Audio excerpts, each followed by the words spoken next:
ശരിക്കും ഇതിൻ്റെ ഇടയിൽ എനിക്കൊരു കാര്യവും കൂടി പറയണമെന്നുണ്ട്. വേറൊന്നുമല്ല, നമ്മുടെ പ്രിയപ്പെട്ട അനുജൻ, എൻ്റെ അനുജനായിട്ട് തന്നെ ഞാൻ കാണുന്ന മിഥുൻ്റെ മരണത്തിന് പല സിസ്റ്റവും നമ്മുടെ പല വകുപ്പും പരസ്പരം അങ്ങോട്ടും ഇങ്ങോട്ടും ശരിക്കും പഴി ചാരുന്ന ഒരു അവസ്ഥയാണ് നമ്മളിപ്പോൾ കാണുന്നത്. ഒരു ഉദാഹരണം പറഞ്ഞാൽ അന്യൻ സിനിമയിൽ ആ ഒരു പെൺകുട്ടി മരിക്കുന്ന ഒരു രംഗമുണ്ട്.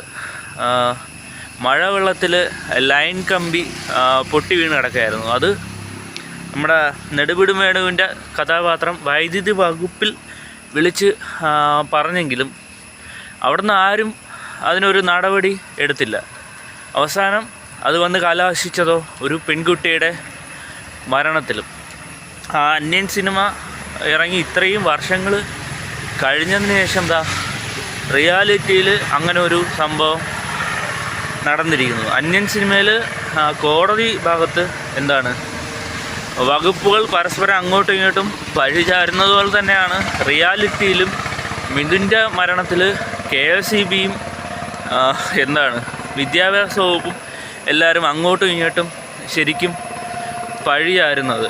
സിനിമ കണ്ടെങ്കിലും നമ്മുടെ സിസ്റ്റം ഒന്ന് മാറിയിരുന്നെങ്കിൽ നന്നായിരുന്നു എന്ന് ഞാൻ പലപ്പോഴും ചിന്തിക്കും. ഒരു അപകടം വരുമ്പോഴാണോ ഇതെല്ലാം കാണുന്നത്? 2 ദിവസത്തെ വാർത്ത എല്ലാവർക്കും അത്രേ ഉള്ളൂ, ശേഷം അടുത്ത വാർത്തയിലേക്ക് പോവുകയും ചെയ്യും. ഇനിയെങ്കിലും ഈ ഒരു കുട്ടിയുടെ